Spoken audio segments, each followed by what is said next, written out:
Again, chuck key, chuck has 3 holes on it.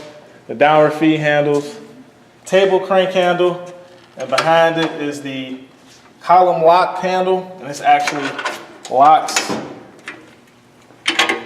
This just locks the table so that you can't use the table crank handle, and that's just in case somebody bumps into it while you're using it, it won't move. So now I'm actually going to lower it just a little bit.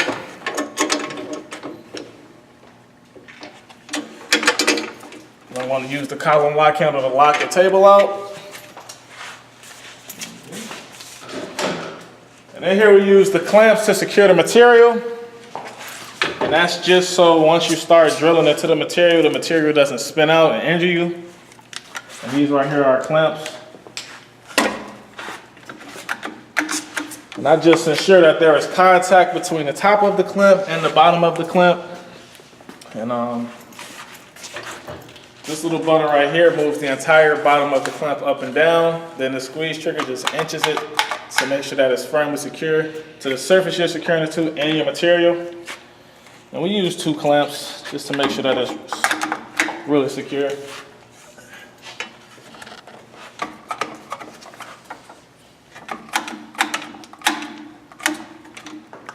So I got both sides clamped, and I'm just gonna get the material a little wiggle just to make sure that it's tightly secure.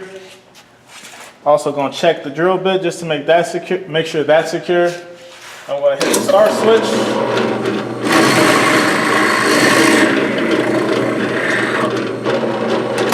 You're gonna drill through your material. Simple enough, but again, it's easy. It's so simple that you might mess it up. You know, some people forget to either tie their hair back while they're using the drill press. And if you lean over too far and start it, you might get your hair tangled in it and you could severely injure yourself. Also, people with jewelry, if you have like a chain or a necklace on and you lean into a rotating bit, you can also injure yourself that way. Now also gloves, you shouldn't wear gloves using the drill press or a lathe because the glove could also get tangled into the rotating bit. And according to the manufacturer, while using the drill press, you should keep all extremities about 3 inches away from the rotating bit. And that's just for safety. And that's how we will use the drill press. All right, so the next tool we're gonna look at is the miter saw. A real simple tool, but it's also very dangerous, easy to lose a couple fingers. We have the wall miter saw. This up here is the power switch. You would click and hold it to get it going. Then once you release it, it stops. This is the blade guard. That's the blade. This surface right here is called the table. This is called the fence. And this is called the table lock switch. And essentially what this switch does is allow you to cut your material at angles. So you would click the switch upward. And you can rotate it 45 degrees to the left. Once you hit that click, it's locked. Or you can rotate it 45 degrees to the right. Once you hit that click, it's locked. And again, that's called the table lock switch. You can have any other angles other than 45?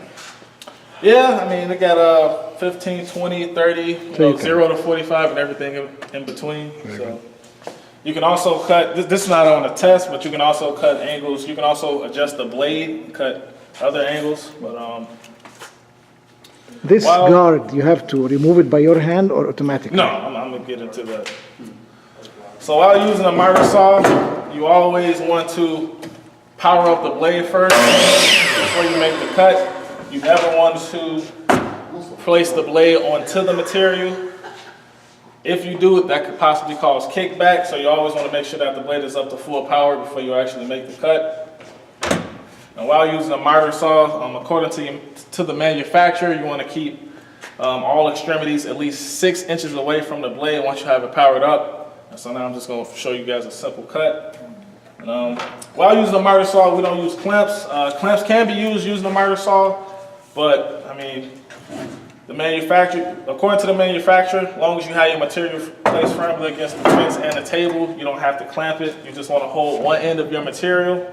Make sure that your hand is at least 6 inches away from the blade. Power up the blade. Make the cut. cut. Then if you want to cut an angle, you can go 45 degrees to the left. Same thing. You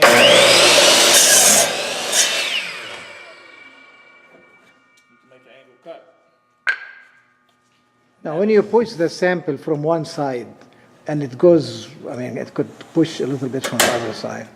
So it wouldn't be as hugging the, if you push from this side, it may come up here a little like that. Did you want to push it? It won't move till after the cut's all the way completely through. Because the wood, the thickness of the wood will hold it. Will hold it. Hold it into place. Okay. But once the cut goes all the way through, you're right, it might move just a little bit, but generally doesn't move. It generally doesn't move at all. It won't. Not unless you're cutting like some round stock. If you cut round stock, then that'll fly. But if you're cutting just regular 2x4 flat material, it won't move. They are obedient. Yes. They are obedient. It's obedient, yes. Obedient. All right, and that's how you use the miter saw. Last thing we're going to look at is the circular saw over here. The wall circular saw, it's a hand tool, so we have to plug it in. I'm just going to go over a little bit of identification.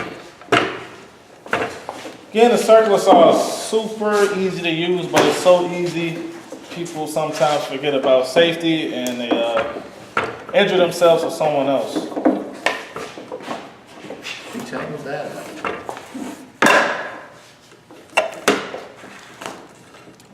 So, a little bit of identification. This is the handle.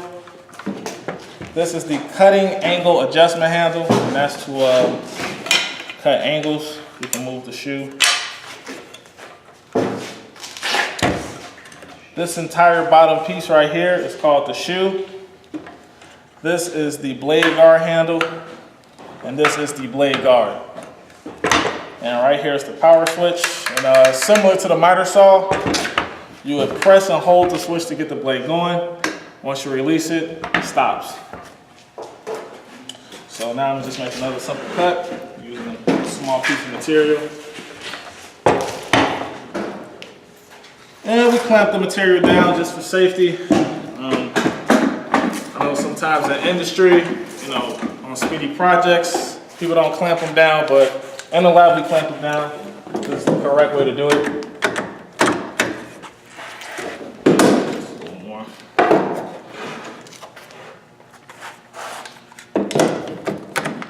Again, I'm using 2 clamps, and that's just to ensure that the material doesn't move while I'm making the cut.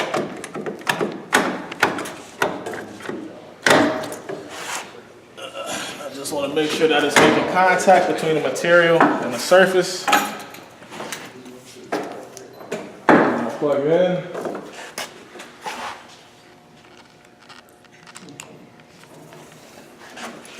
Original.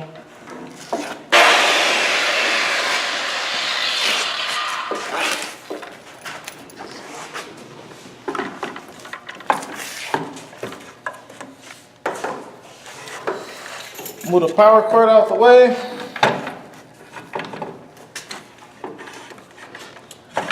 You just want to make sure that the shoe is flat against the material.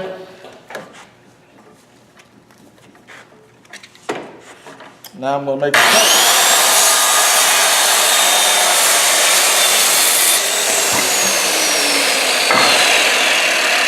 Wait till the blade stops.